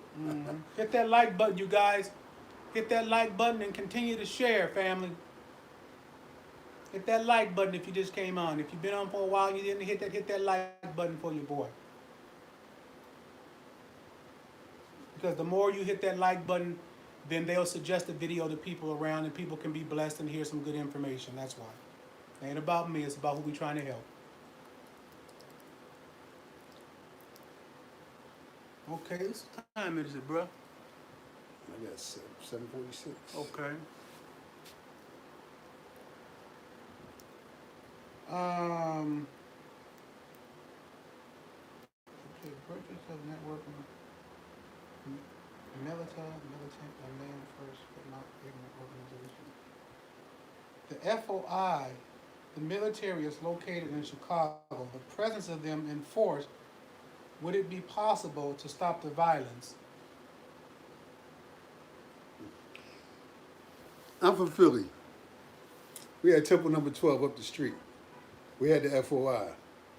Temple number 12 was the first mosque established in Philly by Malcolm X. We were scared of the FOI for one reason, mainly. All our old heads used to be old heads went into the FOI, went to the nation. Right. So, you know, we ain't going against our old heads. Right? So they controlled the neighborhood, no doubt about it. The difference now, though, I believe anyway, in reference to the nation and FOI in the neighborhoods, is that because there's so many multifaceted groups out here, I think there would be too much of a leadership challenge. Okay? And because of that, I don't think that now we could have what we had back then. Also, because people that were in FOI knew everybody in the neighborhood, and everybody knew the nation built on what happened prior to, in other words, from the Malcolm and Muhammad Ali and everybody else in the Philly was Jeremiah Shabazz and all them brothers. You know, you had a line of respect. I don't think, all due respect to Farrakhan and the nation today, that line of respect is not nowhere near as strong as it was back in the day. Believe me, it was extremely strong and threatening back in the day. How would you deal with two autistic boys? That's kind of out of my spectrum of information, even though, even though, you know, I've had individuals talk about, come to my group talking about disability rights and things of that nature, but it's far out of my spectrum, so I don't want to go and try to get some information that I'm not, you know, versed on or privy to some of the information that can impact you. So I'm not a person that think that they know everything, because I don't, and that's something that I really don't know about. So I'm sorry about that. But I can get some information for you, though.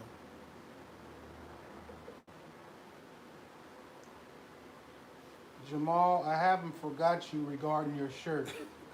Who is that? Mr. B to Eternity.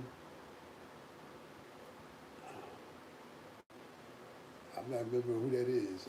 I'm sorry, man. I don't remember who you are. He said, I haven't forgot you regarding your shirt, so it must be something that you know. That somebody was going to give you a shirt about something.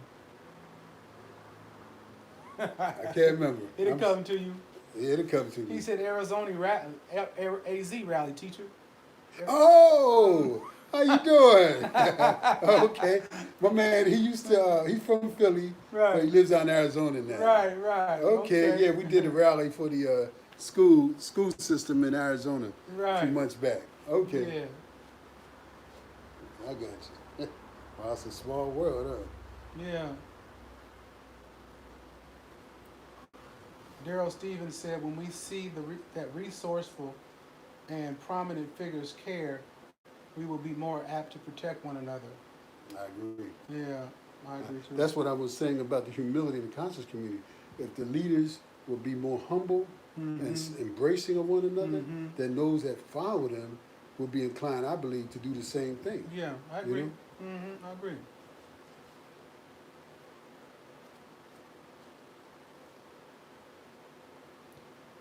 Somebody, we're trying not to be violent, but everybody around is on that. So how do we deal with that?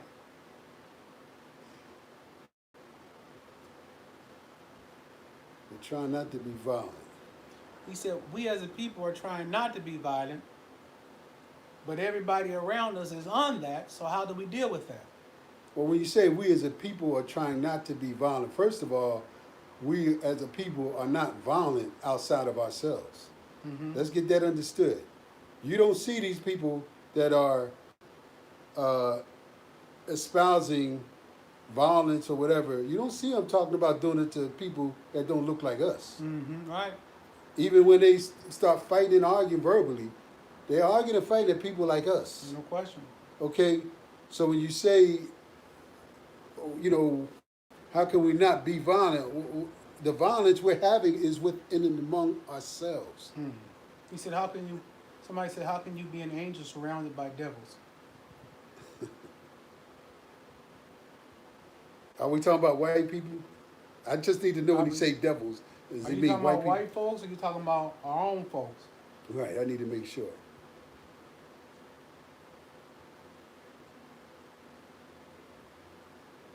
Somebody, Tina Finney says, no offense to gay men, but I see more black gay men hating the black woman. I don't know nothing about that. That's out of my realm. Yeah.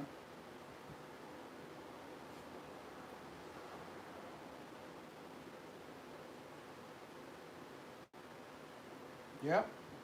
Daryl Stevens says we have to recognize that our anger is turned against one another because we can't lash out on any other group because consequence will be more severe than if we hurt one another. Yep. That's right. That's why we got to learn how to control it. Yep. Control it and channel it to productive means. Yep. When somebody tells you to go out and do something, tell them to show you. Okay? When these leaders tell you to go out and do something to somebody that don't look like you, then tell them to go out there and show you how to do it first. Tony Davis says, should we hold black entertainment accountable for false narratives about our community for money? You know this Black Panther movie. I've been very disappointed in black people about this Black Panther movie. And I'll tell you why. Unpack that. This is the way I see it. And I don't mean any offense to anybody. I've seen people give long diatribes about it, hidden meanings about it. When the Black Panther cartoon came out, I bought it. Okay? This was back in the 60s. Okay, I was a little kid and all we did was read comic books. It was put together by a man named Stan Lee. Right? Marvel comic books. Yep. Eventually it became a movie. Sure, I understand it was a black director for the movie. I understand. The bottom line, though, is the origin was by a white man. Now, the movie comes out. People start dressing up in African garb to go and see a movie about African people that don't exist. From an originator that's a white cartoonist. And somehow, people found some subtle meaning in that we're supposed to take back to our communities. I had a problem with that. I don't get it. Maybe it's my age. But how in the world is a cartoonist that happens to be white, never lived in the hood, don't know a thing about our struggle, going to make a character, make a movie, and then we're going to glorify it, pay out of the you know what for it to finance him and everybody else in the entertainment industry, and then want to be taken seriously. I'm sorry, I don't understand. I don't understand. Maybe somebody can explain it to me. I just went and just had a good time watching the movie. That's all it was about. That's all I did. That's all I did. You know, and went back to working on Yes, the sir. streets. Wakanda does not exist, and if it does, I never heard about it before it came I out. didn't mind that people were inspired to think about something greater and possibilities of what something could have been like culturally. I don't have a problem with sci-fi and expanding your imagination. It could spark something, a We vision. don't have enough real life Well, examples. it's a movie. Well, I Why go don't. there? I don't mind people being creative about designing stuff. That's not a problem to me.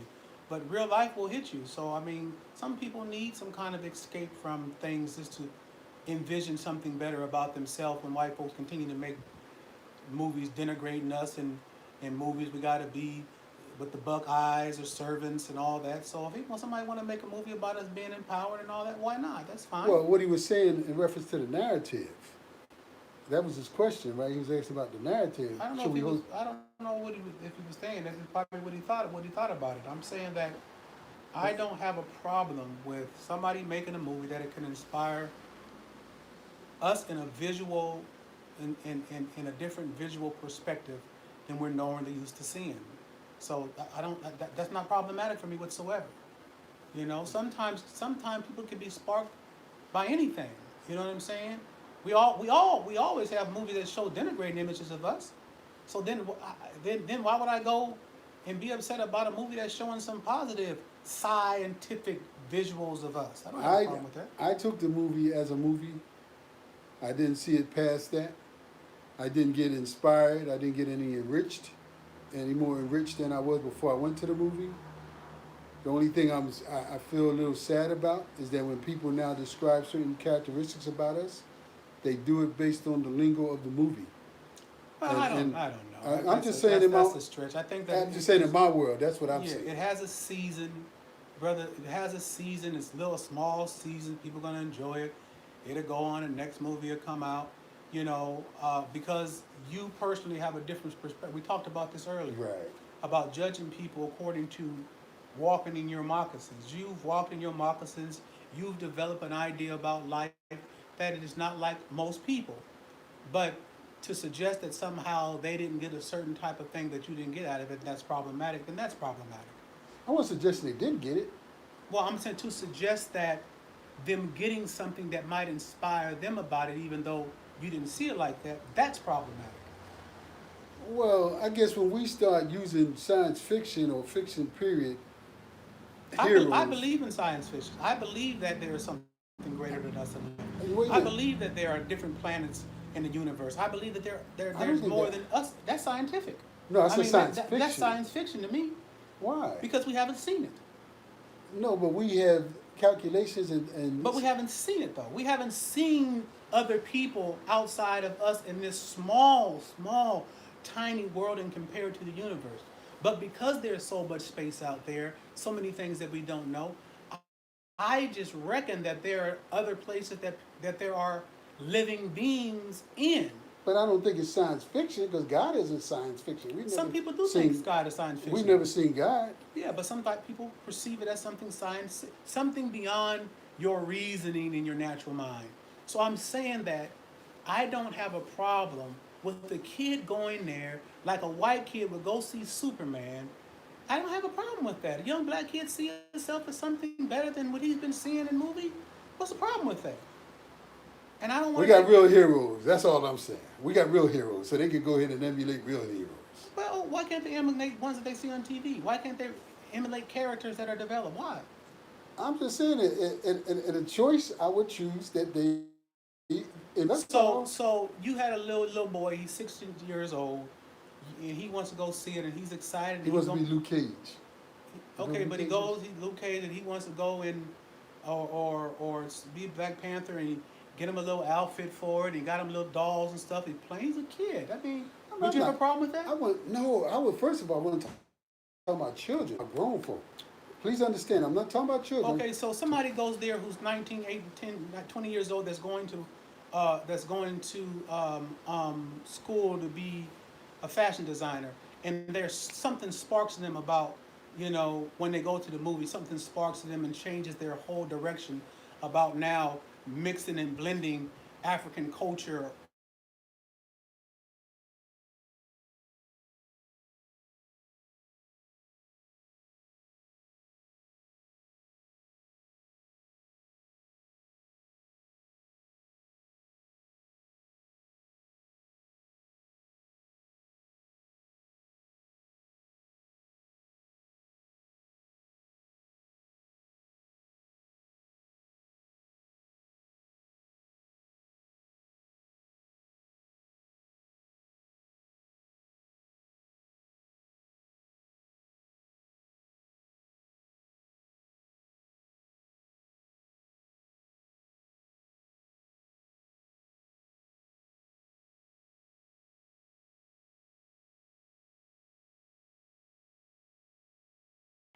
Oh, no sound. What happened? Is it back on? Oh, okay. I don't disagree with that. If they want to throw something in there, like we'll put you up. Cato, Cato, yeah. And so we are. I remember Cato, everybody was going to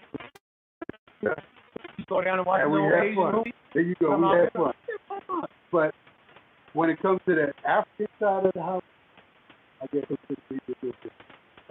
No, again, they think it's going a little too far. Maybe you could Yeah. They was having fun, man. They didn't have no fun. He just was sick. They were having fun. You know what I'm saying? You too extreme with that. People just having fun. Life gonna hit them after next year. Come, it'll be forgotten. As long as you say, reality. Oh, let's just turn this off. I don't know why it's down. Can you guys hear me now? All right. Is that better, you guys? Oh, it's already 2 hours. Wow. Better? Okay, we're gonna have a couple more questions. But let me finish this with Jamal, because he don't want nobody to go have fun I because didn't of, say that. we Come on got now. to be Scrooge and I everything didn't- now. I We didn't can't say even that. watch the movie I no didn't more. say that. I didn't We say can't that. watch the movie. I didn't We say can't that. go throw snowballs. You know what I'm saying? We can't roll in the snow and make angels Come in the on snow. now, come on. You know? Play Batman. We can't go, you know what I'm saying? Black folk got the capacity to have an experience of some sci-fi and have another experience going and work on these streets for police accountability, and then experience. We broad enough to do that. We ain't limited to that. We big. Just keep it in the real. That's all I. Yeah, I mean we broad enough to do that. Said movies are cool, but not escapism and glorifying symbolism. Yeah, well, you can say that about weed. If people be on some weed and alcohol for escapism and things of that nature too. So why can't nobody go in there and watch a movie that's innocent? You know, some people want to escape from their reality. Some folks' reality is so bad that they need something to look at, to be empowered by. Why not? People get inspiration from all kind of things. Don't limit that. This is a big old world. So it just might take one thing that might spark something in somebody. I would never stop someone else from experiencing that. I'm just saying, for me, it had that effect. But I would never, ever fault someone else for doing it. Yeah, I'm just saying movies is movie. Boys in the Hood was movie. Boys in the Hood is reality.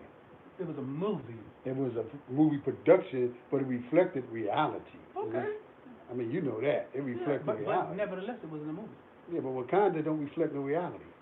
I don't agree with that. There are some characteristics of Wakanda that they went and got certain outfits, certain African cultures. But it wasn't Wakandan. It came from another culture, right? It came from some African culture. Right, but not Wakanda. It's all right, but they still took it from something, bro, that belongs to Africa. All right, bro.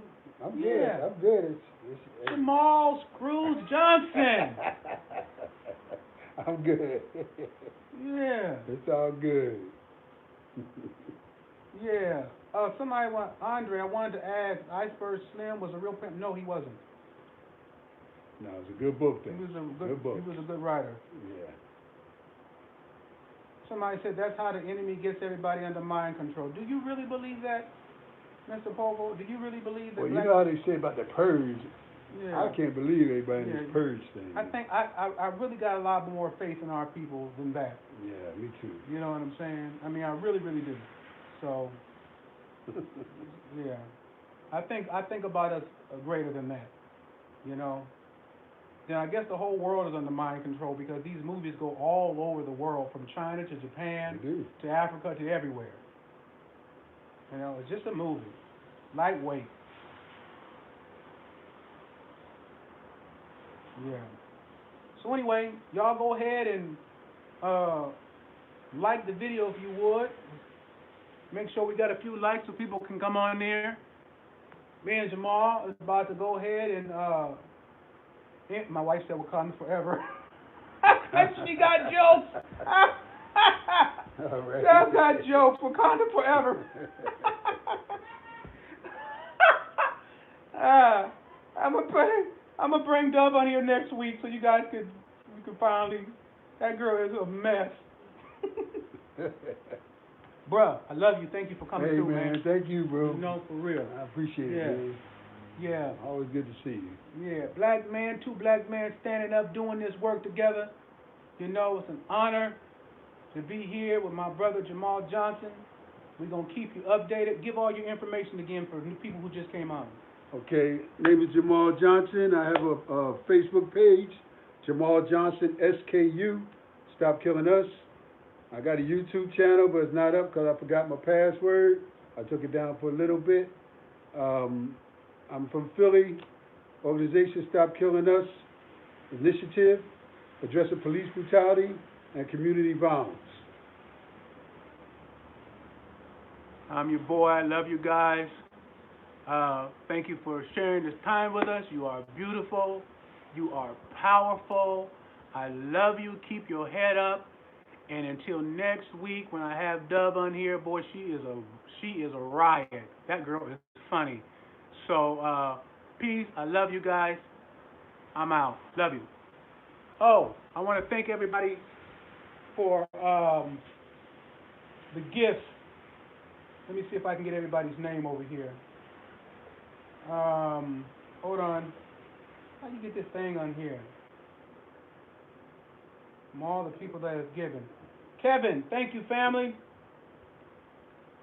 What did I do? Did I just end the damn thing that fast? Oh, I'm tripping.